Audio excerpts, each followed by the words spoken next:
Hello दोस्तों, मैं आशीष कुमार अपने YouTube channel Bihar GK tricks में आपका स्वागत करता हूं। आज हम लोग घटनाचक्र के बीपीएससी के पूर्वावलोकन का नया सीरीज लेकर आए हैं, जिसके अंतर्गत हम लोग पहले पार्ट में प्राचीन भारत का इतिहास के बारे में पढ़ेंगे। तो यदि आप लोगों ने अब तक हमारा channel Bihar GK tricks subscribe नहीं किया है तो इसे सब्सक्राइब कर लें, साथ ही बेल आइकन को जरूर दबाएं। तो आइए वीडियो को स्टार्ट करते हैं। तो आज का पहला प्रश्न है, भारत में पशुपालन एवं कृषि के प्राचीनतम साक्ष्य प्राप्त हुए हैं कहाँ से? तो इसका उत्तर है डी, मेहरगढ़ से।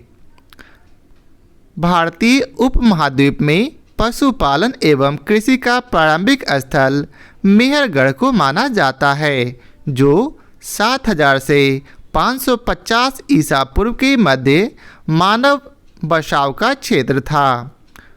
कुछ विद्वान मेहरगढ़ में पशुपालन का काल 8500 ईसा पूर्व मानते हैं। नवीनतम खोजों के आधार पर भारतीय उपमहाद्वीप में प्राचीनतम कृषि साक्ष्य वाला स्थल उत्तर प्रदेश के संत कबीर नगर जिले में स्थित लहुरा देव है। यहाँ से 7000 ईसा पूर्व से 9000 ईसा पूर्व के मध्य मानव के बसने तथा निश्चित तौर पर 6400 ईसा पूर्व के चावल के साक्ष्य प्राप्त हुए हैं। उल्लेखनीय है कि इन नवीनतम खोज के पूर्व भारतीय उपमहाद्वीप का प्राचीनतम कृषि साक्ष्य वाला स्थल मेहरगढ़ था, जो कि पाकिस्तान के बलूचिस्तान में स्थित, जहां से 7000 से 5500 ईसा पूर्व के गेहूं के साक्ष्य मिले हैं। इसके साथ ही चावल के साक्ष्य वाला स्थल कोलडीहवा था, जो कि प्रयागराज जिले में बेला नदी के तट पर स्थित है। यहाँ से 6500 ईसा पूर्व के चावल की भूसी के साक्ष्य मिले हैं। अब आइए चलते हैं अगले प्रश्न पर। तो अगला प्रश्न है, निम्नलिखित में से किसको कैल्कोलिथिक युग भी कहा जाता है? तो इसका उत्तर है सी, अर्थात ताम्र पाषाण युग को। ताम्र पाषाण युग को कैल्कोलिथिक युग भी कहा जाता है।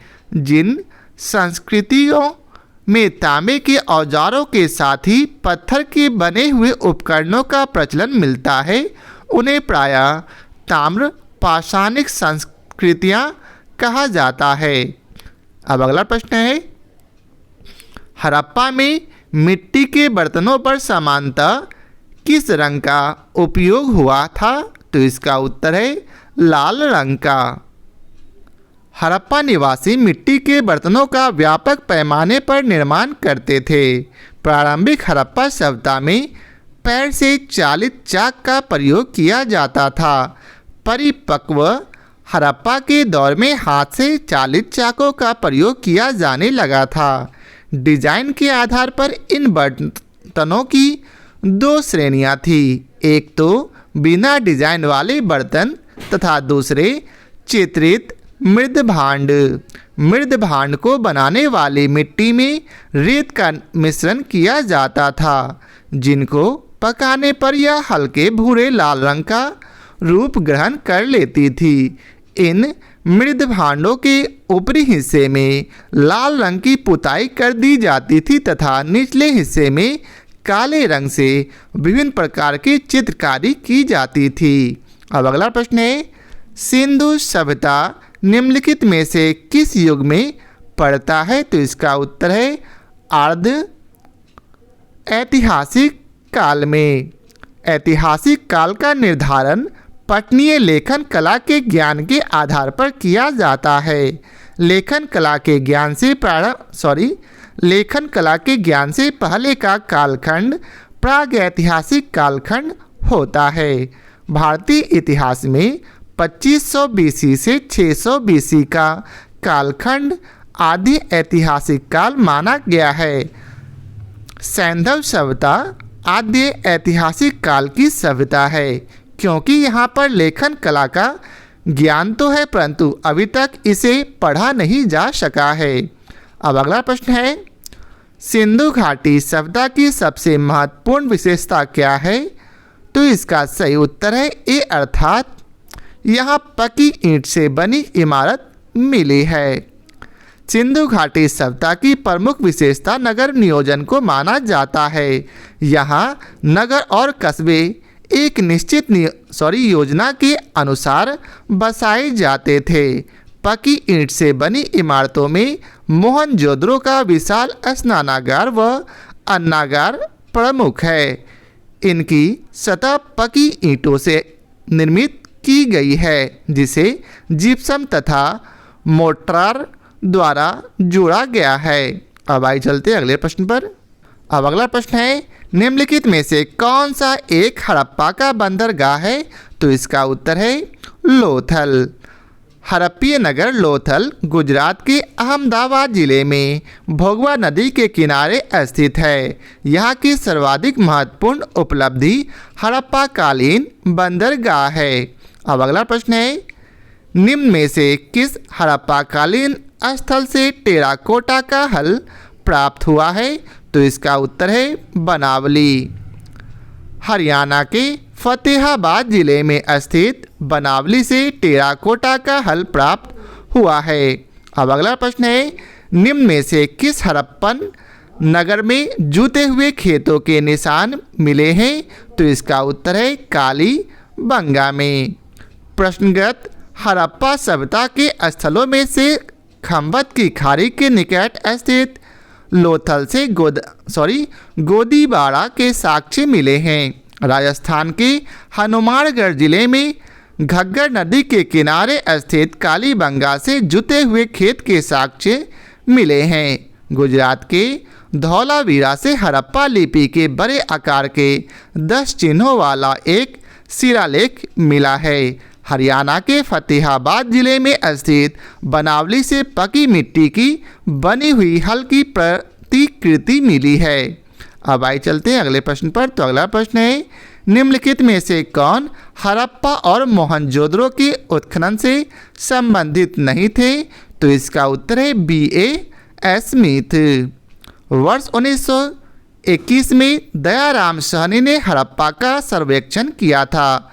वर्ष 1926 से 27 से वर्ष 1933 से 34 में माधव स्वरूप वत्स हड़प्पा के उत्खनन कार्य से संबंधित रहे थे। मोहनजोदड़ो की खोज सर्वप्रथम वर्ष 1922 में रखालदास बनर्जी ने की थी तथा इसके पुरातात्विक महत्व की ओर ध्यान आकर्षित किया था। इनके अतिरिक्त कुछ अन्य विद्वान K.N. दीक्षित, अर्नेस्ट मैके, R.L. अस्टीन, A. Ghosh, J.P. Joshi आदि ने भी इस सभ्यता की खोज में महत्वपूर्ण योगदान दिया था।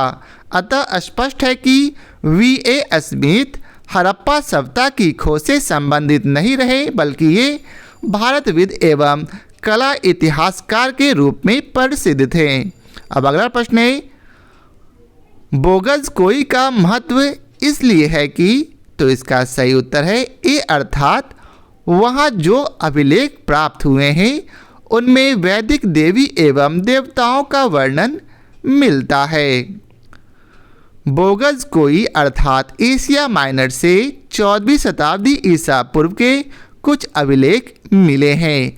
इस अभिलेख में ऐसे राजाओं का उल्लेख आया है जिनके नाम आर्यों जैसे थे और जो संधियों के साक्ष्यों तथा रक्षा के लिए इंद्र, मित्र, वरुण एवं नाशत्य देवताओं का आवाहन करते थे।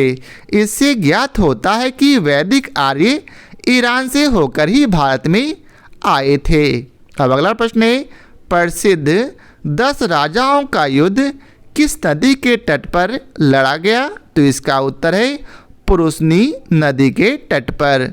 10 रागे युद्ध अर्थात 10 राजाओं का युद्ध पुरुषनी नदी, जो कि वर्तमान में रावी के नाम से जाना जाता है, के तट पर लड़ा गया था, जिसमें भरतों के राजा सुदास ने 10 राजाओं के एक संघ को हराया था। इस संघ में आर्यों के प्रमुख जन अनु, दुह, यदु, पुरु और तुवर्सु थे तथा 5 लघु जनजातियों का समूह सम्मिलित था, जिसके पुरोहित विश्वामित्र थे। अब अगला प्रश्न है, ऋग्वेद का कौन सा मंडल पूर्णतः सोम को समर्पित है? तो इसका उत्तर है 9वां मंडल। ऋग्वेद में कुल 10 मंडल है। नवम मंडल के सभी 114 मंत्र सोम को समर्पित है। सोम आर्यों का मुख्य पेय था, जिसे मुजवंत पर्वत से प्राप्त किया जाता था। ऋग्वेद के 10वें मंडल में चारों वर्णों की उत्पत्ति का उल्लेख है। अब आइए चलते अगले प्रश्न पर। अगला प्रश्न है, ऋग्वेद संहिता का 9वां मंडल पूर्णतः किसको समर्पित है? तो इसका उत्तर है डी, अर्थात सोम और इस पेय पर नामांकित देवता को। अब अगला प्रश्न है, गायत्री मंत्र किस पुस्तक में मिलता है? तो इसका उत्तर है ऋग्वेद में। गायत्री मंत्र ऋग्वेद में उल्लिखित है। इसके रचनाकार विश्वामित्र हैं। यह मंत्र ऋग्वेद के 3 मंडल में वर्णित है। अब अगला प्रश्न है, निम्न में से किस भारतीय दर्शन ने परमाणु सिद्धांत का प्रतिपादन किया? तो इसका उत्तर है वैशेषिक। वैशेषिक दर्शन के अनुसार सृष्टि का निर्माण अणु से हुआ है। महर्षि कणाद इस दर्शन के प्रवर्तक थे। अब अगला प्रश्न है, महावीर स्वामी का जन्म कहाँ हुआ था? तो इसका उत्तर है कुंडल ग्राम में। महावीर स्वामी का जन्म कुंडग्राम या कुंडलपुर में, जो कि वैशाली के निकट स्थित है, लगभग 599 ईसा पूर्व में हुआ था। उसकी माता त्रिशला वैशाली के लिच्छवी गणराज के प्रमुख चेटक की बहन थी तथा पिता सिद्धार्थ ज्ञात्रिक क्षत्रियों के संघ के प्रधान थे। उनके बड़े भाई नंदीवर्धन थे। कुछ प्राचीन संस्करण की NCERT पुस्तकों में महावीर स्वामी का जन्म 540 ईस्वी पूर्व उद्धृत है। इसी आधार पर अनेक अन्य प्रकाशकों ने भी यही जन्म तिथि अपने पुस्तकों में अंकित कर दिया है, जिससे भ्रम की स्थिति उत्पन्न हो गई है। महावीर स्वामी की सही जन्म तिथि 599 ईसा पूर्व ही उचित है, क्योंकि महावीर स्वामी महात्मा बुद्ध के पहले के काल के हैं। महात्मा बुद्ध का जन्म 563 ईसा पूर्व में है। NCERT के नवीन संस्करण में भी अब महावीर स्वामी का जन्म 599 ईसा पूर्व प्रकाशित हो चुका है। अब आइए चलते अगले प्रश्न पर। अब अगला प्रश्न है, महावीर जैन की मृत्यु निम्नलिखित में से किस नगर में हुई थी? तो इसका उत्तर है पावापुरी में। महावीर स्वामी का जन्म 599 ईसा पूर्व में वैशाली के निकट कुंड ग्राम में हुआ था। उनके पिता सिद्धार्थ ज्ञात्रिक क्षत्रियों के संघ के प्रधान थे, जो वज्जी संघ का एक प्रमुख सदस्य थे। 527 ईसा पूर्व के लगभग 72 वर्ष की आयु में राजगिरी के समीप स्थित पावापुरी नामक स्थान में उन्होंने शरीर त्याग दिया था। अब अगला प्रश्न है, भगवान महावीर का प्रथम शिष्य था कौन? तो इसका उत्तर है जामाली। भगवान महावीर का जन्म क्षत्रिय वंश में सिद्धार्थ के यहाँ 599 ईसा पूर्व में हुआ था। उनकी पत्नी का नाम यशोदा था। उनसे प्रियदर्शना नामक एक पुत्री उत्पन्न हुई थी। उस पुत्री का विवाह जामाली नाम के क्षत्रिय से हुआ था, जो बाद में महावीर स्वामी का अनुयायी बन गया था। यह उनका प्रथम शिष्य था। जामाली ने बाद में महावीर का विरोध किया और बहुरतवाद नामक नए संप्रदाय की शुरुआत की थी। 11 अन्य प्रधान शिष्य, जिन्हें गंधर्व कहा जाता है, निम्न प्रकार थे। कौन कौन? इंद्रभूति, अग्निभूति, वायुभूति, ये तीनों भाई थे। आगे है आर्यवक्त, सुधर्मन, मंडिक पुत्र, मौर्यपुत्र, अकंपित, अचल, मैत्रेय तथा प्रभाष। अब अगला प्रश्न है, निम्नलिखित में से कौन सबसे पूर्वकालिक जैन ग्रंथ कहलाता है? तो इसका उत्तर है 14 पूर्व। 14 पूर्व प्राचीनतम जैन ग्रंथ है। अंतिम नंद राजा के समय में शंभूत विजय तथा भद्रवायु संघ के अध्यक्ष थे तथा ये ही महावीर द्वारा प्रदत्त 14 पूर्वों के विषय में जानने वाले अंतिम व्यक्ति थे। 12 अंग में जैन सिद्धांतों का संकलन प्रथम जैन सभा में किया गया था। अब अगला प्रश्न है, महात्मा बुद्ध ने अपना पहला धर्मचक्र परिवर्तन किस स्थान पर दिया था? तो इसका उत्तर है सारनाथ में। 6 वर्षों की साधना के पश्चात 35 वर्ष की अवस्था में वैशाख पूर्णिमा की रात्रि को एक पीपल के वृक्ष के नीचे गौतम बुद्ध को ज्ञान प्राप्त हुआ था। ज्ञान प्राप्ति के बाद ही वे बुद्ध कहलाए थे। ज्ञान प्राप्ति के पश्चात गौतम बुद्ध ने अपने मत का प्रचार प्रारंभ किया। उरुबेला से वे सबसे पहले ऋषि पतन, जो कि वर्तमान में सारनाथ के नाम से जाना जाता है, यह उन्होंने 5 ब्राह्मण सन्यासियों को पहला उपदेश दिया था। इस प्रथम उपदेश को धर्मचक्र परिवर्तन कहा जाता है। यह उपदेश दुख के कारणों, दुख का अंत, उनके समाधान से संबंधित था। इसे 4 आर्य सत्य भी कहा जाता है। अब अगला प्रश्न है, महात्मा बुद्ध का महापरिनिर्वाण कहाँ हुआ? तो इसका उत्तर है कुशीनगर में। महात्मा बुद्ध ने अपना पहला उपदेश सारनाथ में दिया था। उसके पश्चात वे बौद्ध धर्म के प्रचार के लिए कपिलवस्तु, राजगृह, वैशाली तथा कौशल राज्य गए थे। सबसे अधिक बौद्ध धर्म का प्रचार कौशल राज्य में हुआ था। कौशल नरेश परसेन जितने भी अपने परिवार के साथ बुद्ध की शिष्यता ग्रहण की थी। अपना प्रचार करते हुए मल्लों की राजधानी पाबा पहुँचे। यहाँ वे चुंद नामक लोहार की आम्र वाटिका में ठहरे थे।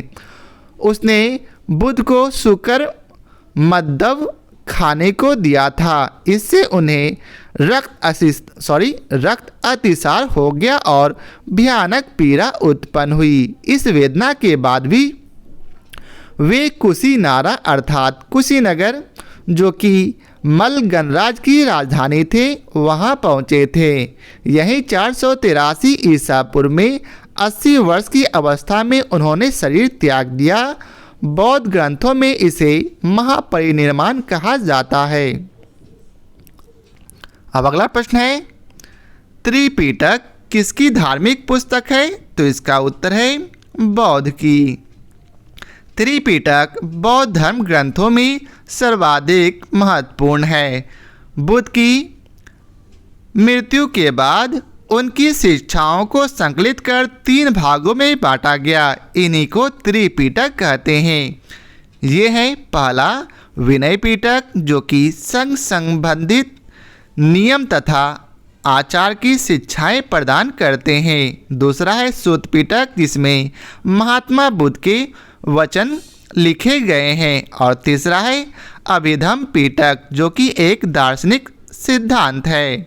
अब अगला प्रश्न है, त्रिरत्न या 3 रत्न जैसे सटीक ज्ञान, सच्ची आस्था और सटीक क्रिया निम्न में से किससे संबंधित है? तो इसका सही उत्तर है जैन धर्म से। जैन धर्म में मोक्ष के लिए 3 साधन आवश्यक बताए गए हैं: सम्यक धारण अर्थात सम्यक दर्शन, सम्यक चरित्र एवं सम्यक ज्ञान। इन तीनों को जैन धर्म में त्रिरत्न की संज्ञा दी गई है। अब अगला प्रश्न है, निम्नलिखित में से कौन सी बात बौद्ध धर्म तथा जैन धर्म में समान नहीं है? तो इसका उत्तर है आत्म दमन। गौतम बुद्ध ने मध्यम मार्ग का उपदेश दिया। वे मोक्ष के लिए कठोर साधना एवं काया क्लेश में विश्वास नहीं करते थे। इसके विपरीत महावीर स्वामी ने मोक्ष प्राप्ति के लिए घोर तपस्या तथा शरीर त्याग को आवश्यक बताया है।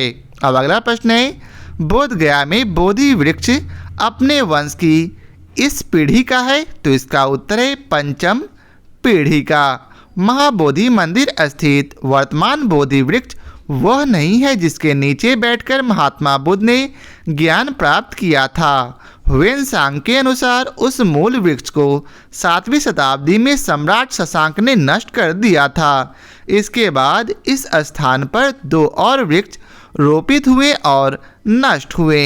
वर्तमान वृक्ष जिसे हम देख रहे हैं वह 5वीं पीढ़ी का वृक्ष है जिसे अलेक्जेंडर कनिंघम ने लगवाया था। यह वृक्ष पूरी तरह संरक्षित है और केवल इससे गिरी हुई पत्तियों को ही छूने एवं उठाने का अधिकार है।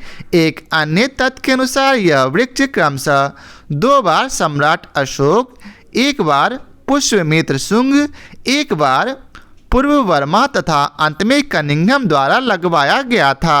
अतः यह 6ठी पीढ़ी का वृक्ष है। बिहार सरकार के पर्यटन विभाग की वेबसाइट पर इसे 5वीं पीढ़ी का बताया गया है। तथ्यों में विवाद होने के कारण बिहार लोक सेवा आयोग ने इस प्रश्न को मूल्यांकन से बाहर कर दिया था।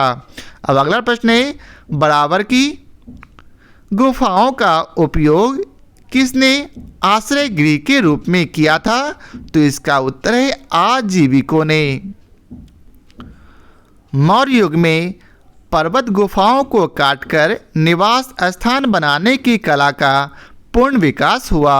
अशोक तथा उसके पौत्र दशरथ के समय में बराबर तथा नागार्जुनी पहाड़ियों को काटकर आजीविकों के लिए आवास बनाए गए थे। अशोक के समय बराबर पहाड़ी की गुफा में सुदामा की गुफा तथा कर्ण चौपर नामक गुफा सर्व प्रसिद्ध थी। अब अगला प्रश्न है, आजीवक संप्रदाय के संस्थापक थे कौन? तो इसका उत्तर है मक्खली गोसाल। मक्खली गोसाल प्रारंभ में महावीर के शिष्य थे, किंतु बाद में मतभेद के चलते इन्होंने महावीर की शिष्यता त्याग कर आजीवक नामक स्वतंत्र संप्रदाय की स्थापना की। इनका मत नियतिवाद कहा जाता है, जिसके अनुसार संसार की प्रत्येक वस्तु भाग्य द्वारा पूर्व नियंत्रित एवं संचालित होती है। अब अगला प्रश्न है, पाटलिपुत्र के संस्थापक थे? तो इसका उत्तर है उदयन। पाटलिपुत्र की स्थापना अजातशत्रु के उत्तराधिकारी उदयन ने गंगा और सोन नदी के संगम पर एक किला बनाकर की थी। इसने मगध साम्राज्य की राजधानी राजगृह से पाटलिपुत्र स्थानांतरित की। यह नगर शिशुनाग वंश, नंद वंश और मौर्य वंश की भी राजधानी रही थी। अब अगला प्रश्न है, किस शासक द्वारा सर्वप्रथम पाटलिपुत्र का राजधानी के रूप में चयन किया गया? तो इसका उत्तर है उदयन द्वारा। हर्यक वंशीय शासक उदयन या उदयभद्र के शासनकाल की सर्वप्रमुख घटना गंगा एवं सोन नदियों के संगम पर पाटलिपुत्र नगर की स्थापना है। उसने राजगृह से इसी नव स्थापित नगर में अपनी राजधानी स्थानांतरित की थी। अब अगला प्रश्न है, निम्नलिखित में से किस राजा ने पाटलिपुत्र बसाया था? तो इसका उत्तर है उदयन ने। मगध नरेश उदयन के शासनकाल की सर्वप्रमुख घटना गंगा और सोन नदियों के संगम पर पाटलिपुत्र नामक नगर की स्थापना है। उसने राजगृह से इसी स्थान पर अपनी राजधानी स्थानांतरित की थी। अब आइए चलते अगले प्रश्न पर। तो अगला प्रश्न है, विश्व का पहला गणतंत्र वैशाली में किसके द्वारा स्थापित किया गया? तो इसका उत्तर है लिच्छवी के द्वारा। वैशाली के लिच्छवियों ने विश्व का पहला गणतंत्र स्थापित किया था। वैशाली बुद्ध काल का सबसे बड़ा तथा शक्तिशाली गणराज्य था। लिच्छवी वज्जी संघ में सर्वप्रमुख थे। अब अगला प्रश्न है, मगध की प्रारंभिक राजधानी कौन थी? तो इसका उत्तर है राजगृह। पुराणों के अनुसार मगध पर शासन करने वाला पहला राजवंश बृहदत्त वंश था। इस वंश के पहले राजा बृहदत्त का पुत्र जरासंध था, जिसने राजगृह को अपनी राजधानी बनाया था। बौद्ध ग्रंथों के अनुसार मगध का प्रथम प्रतापी शासक बिंबिसार था। यह हर्यक वंश से संबंधित था। इसकी मृत्यु 492 ईसा पूर्व में हुई थी। इसके पश्चात अजातशत्रु मगध का शासक हुआ। अजातशत्रु के पुत्र उदयन ने अपनी राजधानी राजगृह से पाटलिपुत्र स्थानांतरित की थी। अब अगला प्रश्न है, अजातशत्रु के वंश का नाम क्या था? तो इसका उत्तर है हर्यक वंश। मगध का शासक अजातशत्रु अपने पिता एवं हर्यक वंश के संस्थापक बिंबिसार की हत्या कर गद्दी पर बैठा था। इसकी हत्या भी इसके पुत्र उदयन ने कर दी थी। अब अगला प्रश्न है, सेंड्रोकोटस से चंद्रगुप्त मौर्य की पहचान किसने की? तो इसका उत्तर है विलियम जोन्स ने। विलियम जोन्स पहले विद्वान थे जिन्होंने सेंड्रोकोटस की पहचान मौर्य शासक चंद्रगुप्त मौर्य से की थी। एरियन तथा प्लूटार्क ने चंद्रगुप्त मौर्य को एंड्रोकोटस के रूप में वर्णित किया है, जबकि जस्टिन ने सेंड्रोकोटस और सिकंदर महान की भेंट का उल्लेख किया है। अब अगला प्रश्न है, ब्राह्मी लिपि को सर्वप्रथम किसने पढ़ा? तो इसका उत्तर है जेम्स प्रिंसेप ने। सर्वप्रथम 1837 ईस्वी में जेम्स प्रिंसेप नामक अंग्रेज विद्वान ने अशोक के लेखों अर्थात ब्राह्मी लिपि का उद्वाचन किया था, किंतु उन्होंने लेखों की देवनागरी की पहचान सिंहल के राजा तीस से कर डाली थी। कालांतर में यह तथ्य प्रकाश में आया कि सिंहली अनुश्रुतियों दीपवंश तथा महावंश में यह उपाधि अशोक के लिए प्रयुक्त की गई है। अंततः वर्ष 1915 में मॉस्की कर्नाटक से प्राप्त लेख में अशोक नाम भी पढ़ लिया गया है। अब अगला प्रश्न है, मेगास्थनीज की पुस्तक का नाम क्या है? तो इसका उत्तर है इंडिका। चंद्रगुप्त मौर्य सिकंदर का समकालीन शासक था। सिकंदर के समकालीन विदेशी लेखक निरियाकस,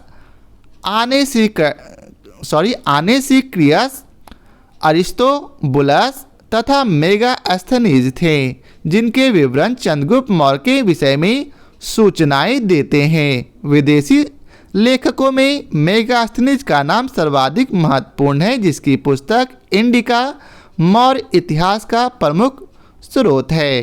अब अगला प्रश्न है, इंडिका का लेखक कौन था? तो इसका उत्तर है मेगास्थनीज। मेगास्थनीज की पुस्तक इंडिका में पाटलिपुत्र के नगर प्रशासन का वर्णन मिलता है। इसके अनुसार पाटलिपुत्र नगर का प्रशासन 30 सदस्यों की विभिन्न समितियों द्वारा होता था। इसकी कुल 6 समितियां होती थी तथा प्रत्येक समिति में 5 सदस्य होते थे। समिति का कार्य बिक्री कर वसूल करना था।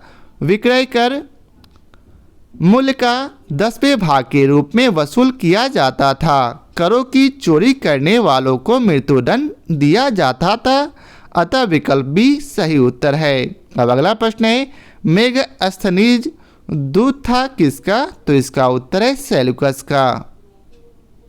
मेगास्थनीज सेल्यूकस निकेटर द्वारा चंद्रगुप्त मौर्य की राज्यसभा में भेजा गया यूनानी राजदूत था। इसके पूर्व अराकोशिया के क्षत्रप के राजदरबार में सेल्यूकस का राजदूत रह चुका था। मेगास्थनीज ने काफ़ी समय तक मौर्य दरबार में निवास किया।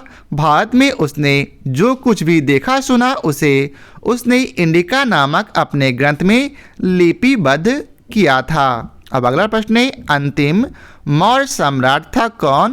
तो इसका उत्तर है बृहदत्त।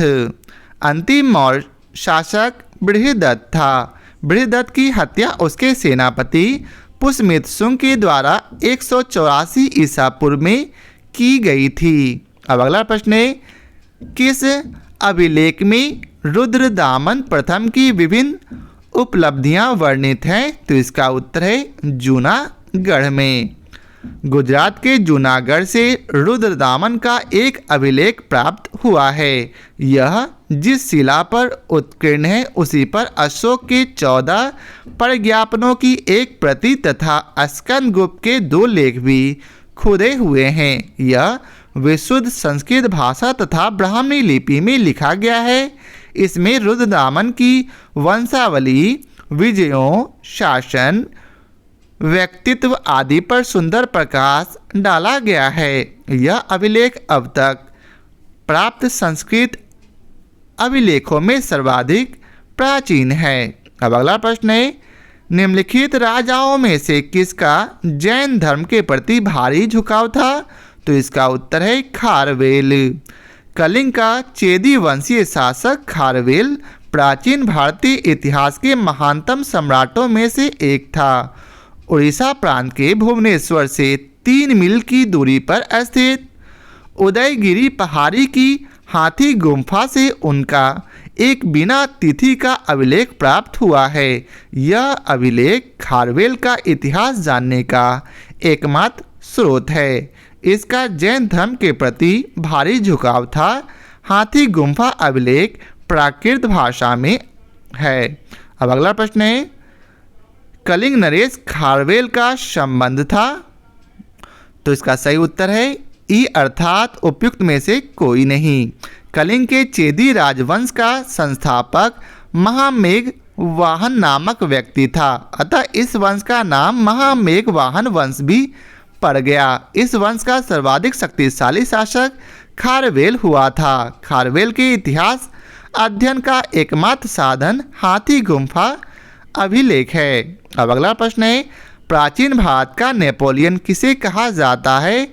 तो इसका उत्तर है समुद्रगुप्त को। इतिहासकार विसेट स्मिथ ने अपनी रचना अर्ली हिस्ट्री ऑफ इंडिया में समुद्रगुप्त की वीरता एवं विजयों पर मुग्ध होकर उसे भारतीय नेपोलियन की संज्ञा दी है। समुद्रगुप्त की विजयों का वर्णन प्रयाग प्रशस्ति में मिलता है।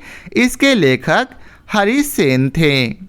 अब अगला प्रश्न है, गुप्त सम्राट जिसने हुनों को पराजित किया था वे कौन थे? तो इसका उत्तर है स्कंद गुप्त। हुनों का पहला भारतीय आक्रमण गुप्त सम्राट स्कंद गुप्त के शासनकाल में हुआ था तथा स्कंद गुप्त के हाथों वे बुरी तरह पराजित हुए थे।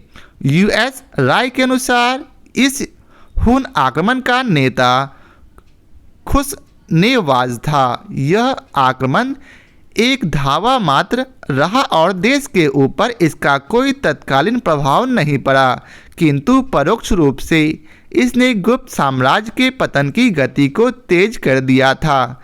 स्कंद गुप्त की मृत्यु के बाद 5वीं शताब्दी के अंत तथा 6ठी शताब्दी के प्रारंभ में उत्तर पश्चिम के कई क्षेत्रों पर हुनों ने कब्जा कर लिया था।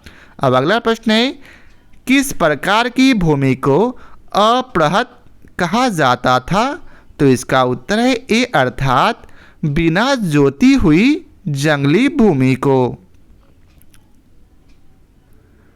बिना जोती हुई भूमि अपृहत भूमि कहा जाता था। यह गुप्तकालीन राजस्व व्यवस्था का एक पद था।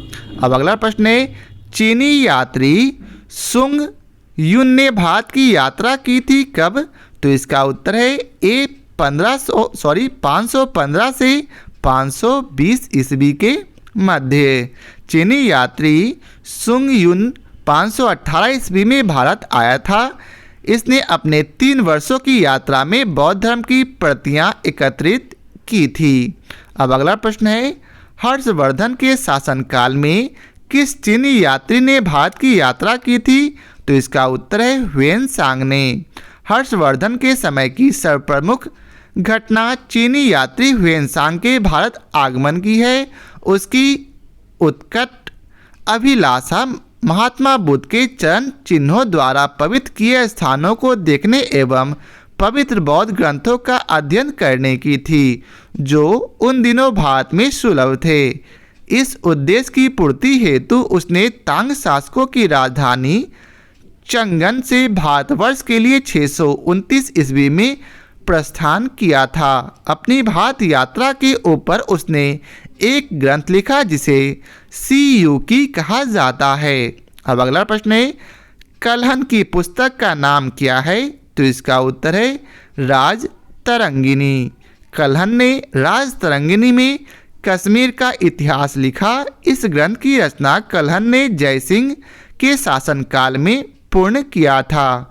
चंद्रगुप्त मौर्य के प्रधानमंत्री चाणक्य ने राजनीति शास्त्र पर प्रसिद्ध ग्रंथ अर्थशास्त्र की रचना की थी।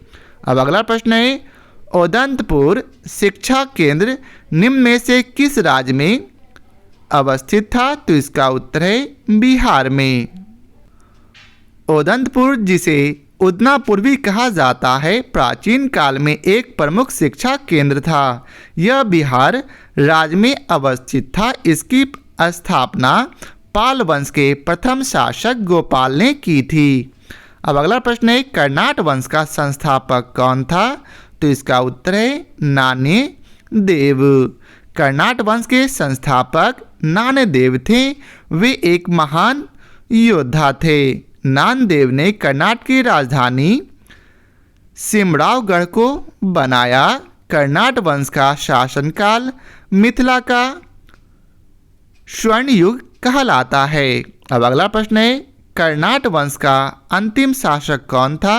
तो इसका उत्तर है हरि सिंह। कर्नाट वंश के अंतिम शासक हरि सिंह देव थे।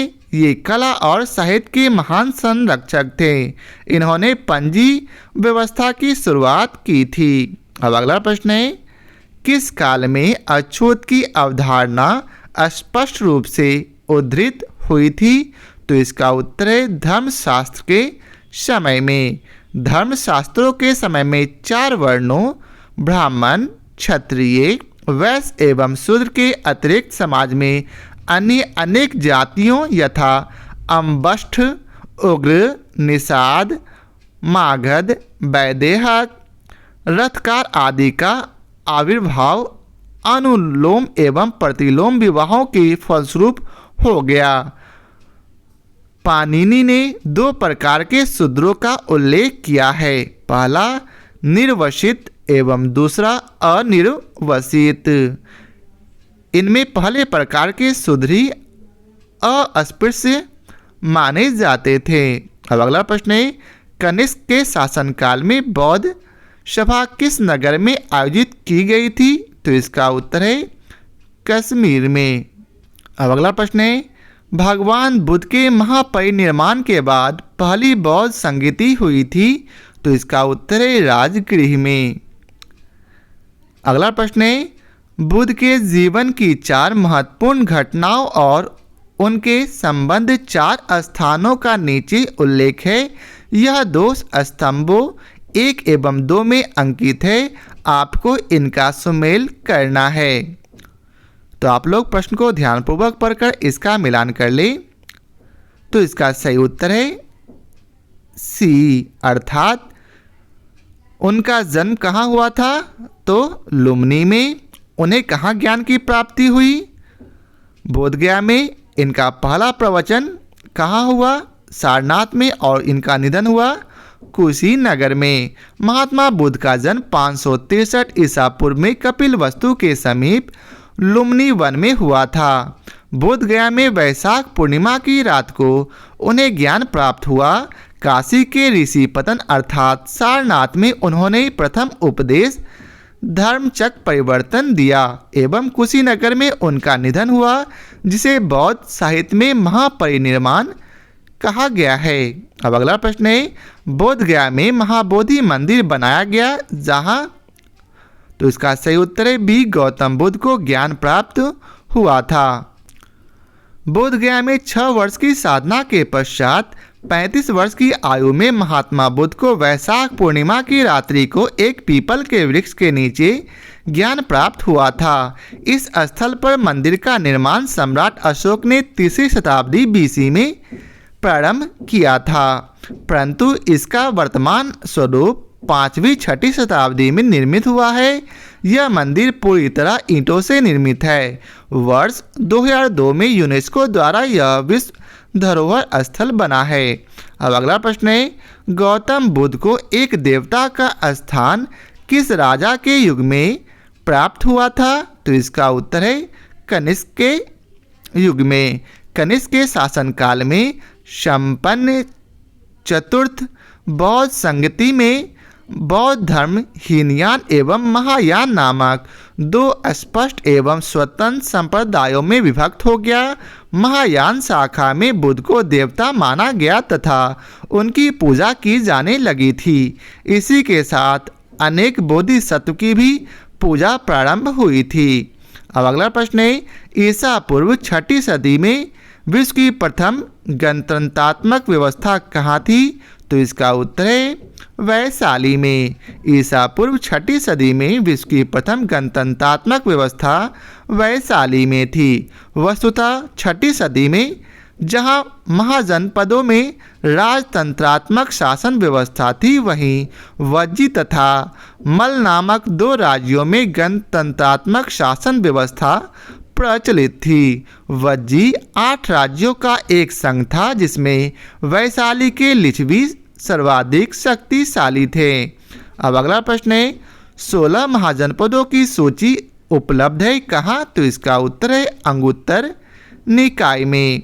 बौद्ध ग्रंथ अंगुत्तर निकाय में 16 महाजनपदों की सूची उपलब्ध है। इन्हें 16 महाजनपद कहा गया है। ये हैं अंग, मगध, काशी, कौशल, वज्जी, मल, चेदी, वत्स, कुरु, पांचाल, मत्स्य, सुरसेन, अस्मक, अवंती, गंधार एवं कंबोज। इन सभी महाजनपदों में एकमात्र महाजनपद अस्मक दक्षिण भारत में स्थित था। जनवशव सूत्र में केवल 12 राज्यों के ही नाम मिलते हैं। जैन ग्रंथ भगवती सूत्र में भी 16 महाजनपदों की सूची मिलती है, किंतु वहाँ नाम कुछ भिन्न प्रकार से है। अब अगला प्रश्न है, नालंदा विश्वविद्यालय की स्थापना का युग है? तो गुप्त युग। नालंदा एक विख्यात बौद्ध पीठ एवं विश्वविद्यालय था। यह दक्षिणी बिहार में राजगीर के निकट स्थित था। इसके ध्वंसावशेष बड़ा गांव ग्राम में दूर तक आज भी बिखरे पड़े हैं। 5वीं शताब्दी के मध्य गुप्तों के समय में नालंदा विश्वविद्यालय अस्तित्व में आया था।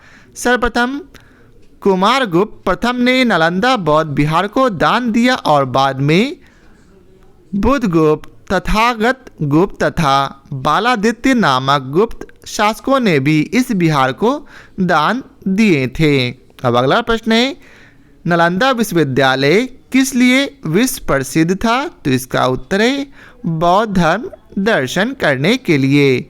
यह बौद्ध दर्शन के अध्ययन के लिए विश्व प्रसिद्ध था। उसी के अध्ययन के लिए चीनी यात्री हुएनसांग यहाँ आया था। अब अगला प्रश्न है, मध्यकालीन भारत में मनसबदारी व्यवस्था क्यों लागू की गई थी? तो इसका उत्तर है सैनिकों की सुगमता से भर्ती हेतु। मनसबदारी व्यवस्था एक विशिष्ट प्रशासनिक व्यवस्था थी, जिसका प्रचलन मुगल शासक अकबर द्वारा किया गया था। मनसब द्वारा 3 बातें निर्धारित होती है। पहला, पदाधिकारी का वरीयता क्रम, दूसरा वेतनमान तथा तीसरा सैनिक उत्तरदायित्व। सैनिक उत्तरदायित्व में मनसबदार को अपने मनसब के अनुसार सैनिकों को रखना पड़ता था। इस व्यवस्था से राज ने सैनिकों के प्रत्यक्ष भर्ती और रखरखाव के उत्तरदायित्व मनसबदारों पर डाल दिया था, जिसके बदले में मनसबदार को नगद या जागीर प्रदान की जाती थी। अब अगला प्रश्न है, नीचे 2 वक्तव्य दिए गए हैं, कथन ए और आर। कथन ए में बतलाया गया है 12वीं शताब्दी के अंत तक नालंदा महाविहार का पतन हो गया। कारण आर है महाविहार को राजकीय प्रश्रय मिलना बंद हो गया था। उपयुक्त दोनों वक्तव्यों में के संदर्भ में निम्नलिखित में से कौन सही है? तो इसका सही उत्तर है बी, अर्थात दोनों ए और आर सही है, परंतु आर ए की सही व्याख्या नहीं करता है। नालंदा में एक विख्यात बौद्ध पीठ एवं विश्वविद्यालय था। यह दक्षिणी बिहार में राजगीर के निकट स्थित था। 5वीं सदी के मध्य गुप्तों के समय में नालंदा स्थित विश्वविद्यालय अस्तित्व में आया था। 12वीं सदी के अंत तक मुस्लिम आक्रमण के फलस्वरूप महाविहार का पतन हो गया। बंगाल के पाल शासकों द्वारा विक्रमशिला विश्वविद्यालय को संरक्षण देने के फलस्वरूप नालंदा का महत्व घटने लगा था। तो यह था आज के वीडियो का आखिरी प्रश्न। शेष प्रश्न हम लोग अगले वीडियो में देखेंगे। यदि आप लोगों को हमारा यह वीडियो पसंद आया या आपको हमारा यह सीरीज पसंद आया तो इसे लाइक और शेयर जरूर करें और हमें ऐसे ही मोटिवेट करते रहें ताकि मैं आगे भी आपके लिए नए नए सीरीज लाता रहूं। तो आज के लिए बहुत बहुत धन्यवाद।